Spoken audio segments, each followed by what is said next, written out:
धन्यवाद मिथिलेश सर। जी धन्यवाद मिथिलेश सर, बहुत बहुत धन्यवाद। आज थोड़ा मैं लेट से ज्वाइन हुआ, तो जय सबको जय श्री राम।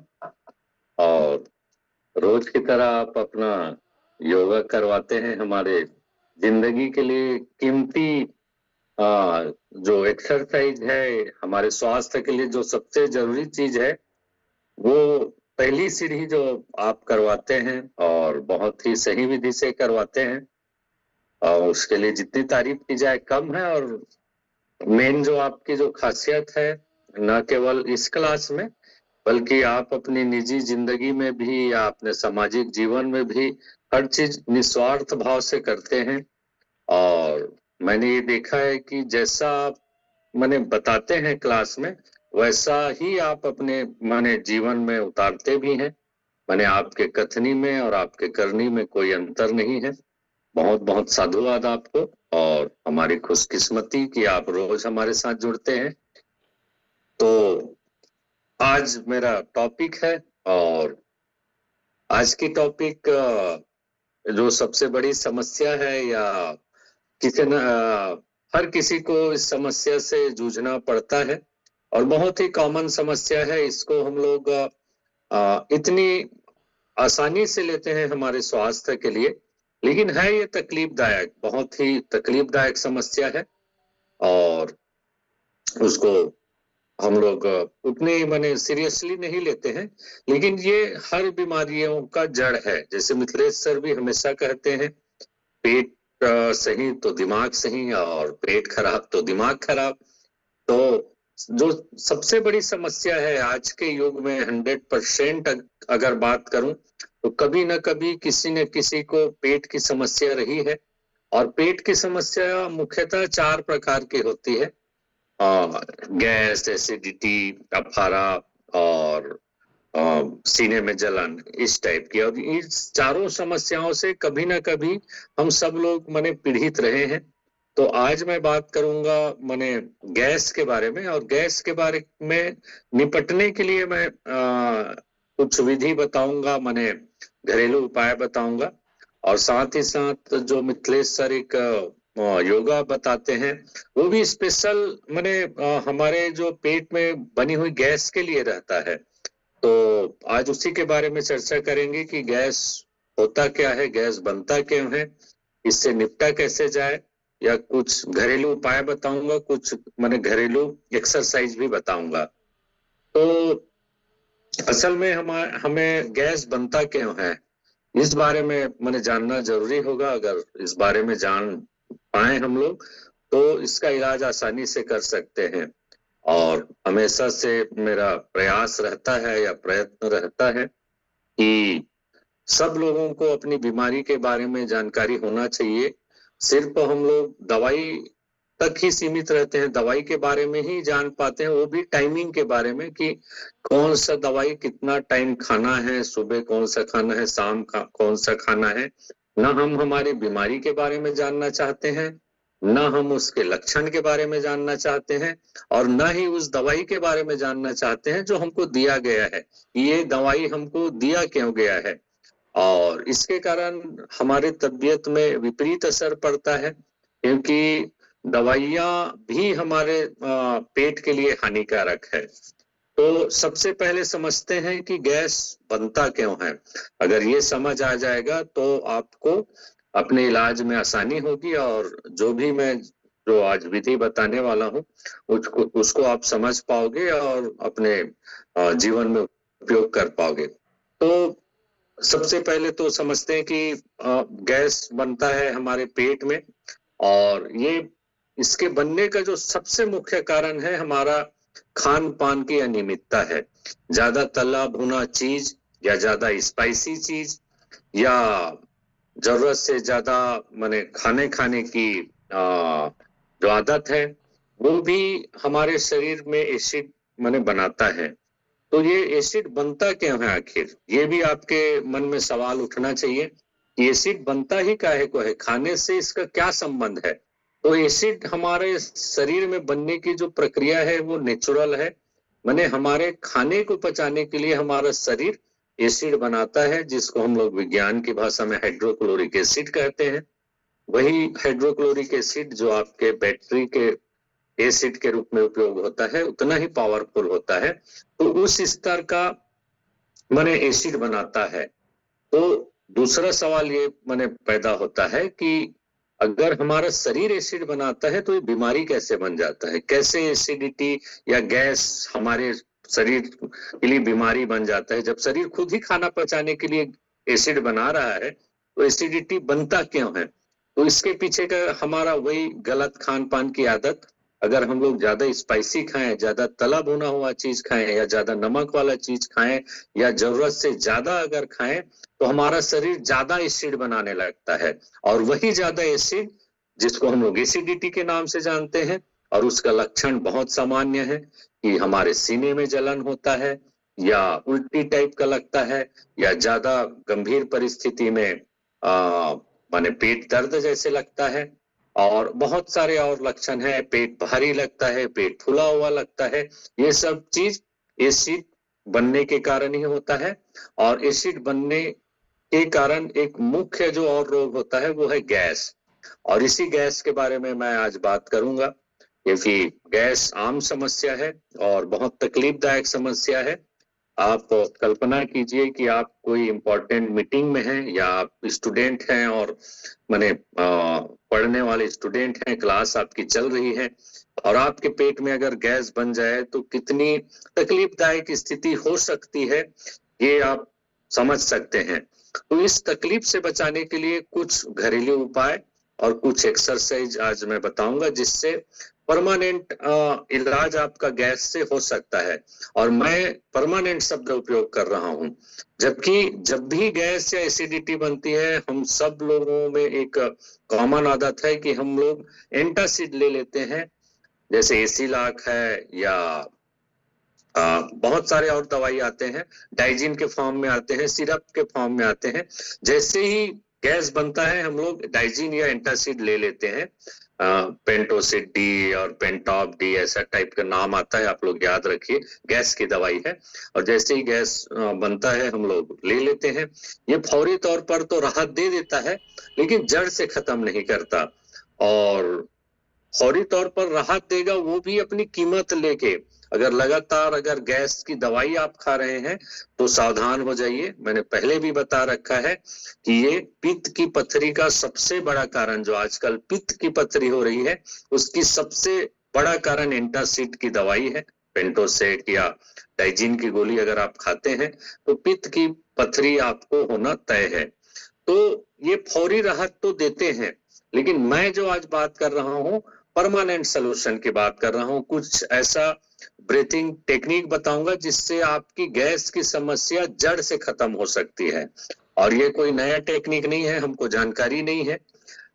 तो कुछ मैं टेक्निक बताता हूं और कुछ घरेलू उपाय बताता हूं जिससे जड़ से आपकी गैस खत्म हो सकती है। तो सबसे पहले तो जो टेक्निक है वो ब्रीथिंग टेक्निक है, सांस लेने की जो तकनीक है। आपको आश्चर्य होगा कि ये जो तकनीक है मिथिलेश सर ने गर्मी के दिनों में रोज हमको अभ्यास करवाया है। और मिथिलेश सर ने इसको ठंडकता के लिए करवाया है, लेकिन असल में ये ठंडकता के साथ साथ हमारे पेट के गैस को परमानेंट इलाज भी करता है। और ये अगर आपको तुरंत आराम चाहिए तो इस टेक्निक को आप उपयोग कर सकते हैं। और वो टेक्निक है, आप अपने मुंह से सांस लीजिए और नाक से बाहर निकालिए। और मुंह से सांस लेने का जो तरीका है मिथिलेश सर ने हमको बहुत अच्छी तरीके से बताया है कि आप जीभ को मोड़िए और उसको अंदर सांस लीजिए। ये शरीर को ठंडकता भी देता है। असल में गर्मी के दिनों में मिथिलेश सर ने इसको शरीर को ठंडा करने के लिए बताया था। और न केवल ये शरीर को ठंडा करता है बल्कि पेट को ठंडा करता है। और पेट को ठंडा करता है माने मान के चलिए आपकी गैस से ये निजात दिलाता है। तो ये पहली टेक्निक है कि आप मुंह से सांस लीजिए और नाक से बाहर निकालिए। और ये टेक्निक आप दिन में 3-4 बार कर सकते हैं। 5 बार आप इस टेक्निक को माने मुंह से सांस लीजिए और नाक से बाहर निकालिए। और इसके पीछे का जो साइंस है हमको साइंस समझना चाहिए कि क्यों ये इफेक्टिव है, क्यों गैस में मुंह से सांस लेने और नाक से सांस लेने में क्या अंतर है। तो इसके पीछे का जो कारण है कि जब भी हमको गैस बनता है तो हमारे ग्रास नली में या हमारे पेट में ऐसे नर्व माने सेंसिटिव हो जाते हैं जो जलन पैदा करते हैं, और जब हम लोग मुंह से सांस लेते हैं वो जीभ को मोड़कर, तो उन नर्व सिस्टम को ये ठंडा करता है। तो अगर अभी आप कर पाए तो अभी आपको एहसास होगा कि गले से नीचे आपको ठंडकता मिलेगी अगर मुंह से सांस लेके अगर नाक से निकाला जाए। तो ये न केवल हमारे शरीर को ठंडा करेगा बल्कि गैस का परमानेंट इलाज है, परमानेंट। तो अगर अचानक गैस हो रहा है तो ये इससे बढ़ के कोई भी टेक्निक नहीं है। तो ये तो हुआ माने पहला टेक्निक। और दूसरी जो उपाय है घरेलू उपाय है, घरेलू उपाय के बारे में ही मैं बात करूंगा। और घरेलू उपाय की चर्चा करने से पहले एक डिस्क्लेमर मैं और बता देता हूं कि ये जो एसिडिटी है हमारे गलत खान पान, ज्यादा खान पान और टाइमिंग में अगर हम लोग खाना नहीं खाते हैं वहां से आता है। तो जितने भी मैं घरेलू उपाय आज बताने वाला हूं वो उपाय तभी कारगर होंगे जब आप अपने लाइफ स्टाइल को सुधारेंगे। माने सबसे जो पहली शर्त है, कोई भी घरेलू उपाय किसी भी बीमारी में अगर हम लोग करना चाहें तो सिर्फ घरेलू उपाय के उसमें ना रहें।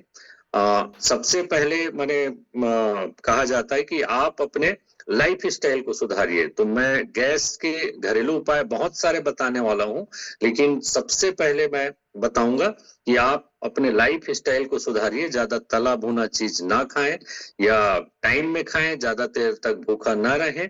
अगर ये सब चीज कर पाए या पानी की मात्रा जो हम लोग बताते हैं वो अगर आप कर पाओ, और टाइमिंग जो हम लोग बताते हैं वो आप कर पाओ, और जो फाइबर की मात्रा है या विटामिन की मात्रा है ये अगर आप कर पाओ, तभी ये जो घरेलू उपाय हैं वो अच्छे से काम करेंगे। कई लोग बोलेंगे कि आपने जो विधि बताया था वो काम नहीं किया, तो उसके पीछे का कारण हो सकता है कि आपने लाइफ स्टाइल में चेंज ना किया हो। तो सबसे पहला घरेलू उपाय है अजवाइन और काला नमक का। अजवाइन और काला नमक गैस के परमानेंट इलाज के लिए माने कारगर है। और कल या परसों ही मैंने शायद फिजिकल क्लब में बताया था कि पेट के लिए जो सबसे माने जरूरी चीज है वो अजवाइन ही है। सबसे जो अच्छा चीज है पेट के लिए वो अजवाइन है। अब इसमें अजवाइन की प्रकृति गर्म होती है, तो अजवाइन को इस्तेमाल कैसे करना है इसके पीछे का भी माने विधि है। तो अजवाइन को आप तवे में माने भून कर काला नमक के साथ 1 चम्मच अजवाइन को आप सुबह सुबह मुंह में रख के, काला नमक को रख के पानी पी सकते हैं। तो ये आपके गैस के परमानेंट इलाज कर सकता है। और दूसरी विधि है जो बहुत ही महत्वपूर्ण है, और ये जो विधि मैं बताने वाला हूं ये न केवल गैस बल्कि पेट की सारी समस्याओं, बल्कि आपके डाइजेशन सिस्टम को इम्प्रूव करने वाला है। इसमें 4 चीजें हैं। बहुत ही इफेक्टिव घरेलू उपाय है जो कि मैंने आयुर्वेद से लिया है या आयुर्वेद से पढ़ा है। तो इसमें 4 चीजें आप इस्तेमाल कर सकते हैं। एक तो मेथी दाना 1 चम्मच, और दूसरा साबुत धनिया 1 चम्मच, तीसरा जीरा 1 चम्मच, और चौथा सौंफ, ये 2 चम्मच है। तो 4 इंग्रेडिएंट हैं। इन चारों को आप पानी में रात को भिगो सकते हैं, और पानी में रात को भिगोने के बाद इसको सुबह सुबह इसको छान कर आप अगर पी सकें तो माने आपके पेट की सारी समस्याओं का माने हल हो सकता है। माने इसमें सिर्फ ना केवल गैस की माने ये इलाज है, बल्कि माने पेट के सारी समस्याओं का, जैसे 4 प्रकार के मैंने समस्या बताया, गैस, एसिडिटी, अफारा और पेट में दर्द वाला, तो ये इसका परमानेंट इलाज है। आप 1 चम्मच मेथी दाना, 1 चम्मच जीरा, 1 चम्मच साबुत धनिया, धनिया पाउडर नहीं साबुत धनिया, और 2 चम्मच सौंफ। तो इनको आप रात को भिगोइए और सुबह इसका पानी पी लीजिए छान कर।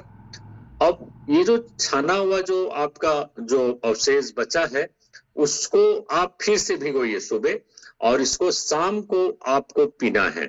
भले ही उसका असर सुबह के बजाय शाम को कम होगा, तो माने असर करेगा। 2 टाइम अगर आप कर पाए तो ये परमानेंट माने इलाज है। और अगर आपको स्वाद अच्छा लगे तो इन जो भीगे हुए जो चीजें हैं उसको फेंकने के बजाय चबा के खा सकते हैं। इसका एक बहुत बड़ा फायदा ये होगा कि आपके शरीर में फाइबर की भी पूर्ति हो जाएगी अगर इन चारों को आप चबा सके, अगर आपको टेस्ट अच्छा लगे तो। ये ऑप्शनल है, अगर ना करना चाहें तो 2 टाइम पानी पिएंगे तो भी बहुत फायदेमंद है। इसमें एक विरोधाभास ये आता है कि कई लोग बोलते हैं कि पानी भिगोना अच्छा है कि इसको उबालकर काढ़ा पीना अच्छा है। तो दोनों ही विधियों की अलग-अलग फायदे और अलग-अलग नुकसान है। लेकिन ज्यादा बेटर ऑप्शन माने भिगो के पीना ही है।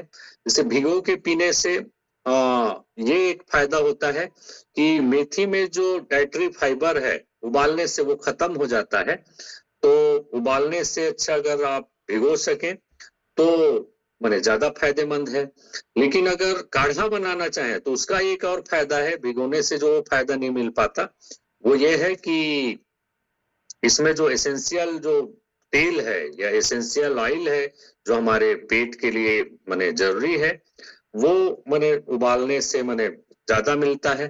तो मेरी जो सलाह रहेगी वो ये रहेगी कि और उबालने से प्रकृति थोड़ी गर्म हो जाती है। तो अगर आप गर्मी के दिनों में अगर यूज करना चाहें तो इसको भिगो कर कीजिए, और अगर ठंड के दिनों में अगर करना चाहें तो काढ़ा बना के आप इसको बने ले सकते हैं। इसके साथ साथ इसमें एक और मैंने चीज मैं जोड़ना चाहूंगा कि इन सबको लेने के साथ साथ ही लाइफ स्टाइल में भी माने कुछ ऐसी चीजें हैं या घरेलू चीजें हैं उसको शामिल कर सकते हैं।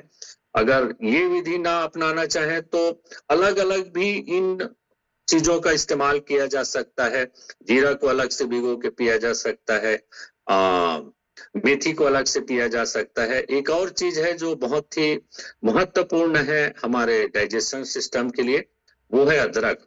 अदरक भी हमारे शरीर के पाचन के लिए ओवरऑल बहुत ही अच्छी चीज है।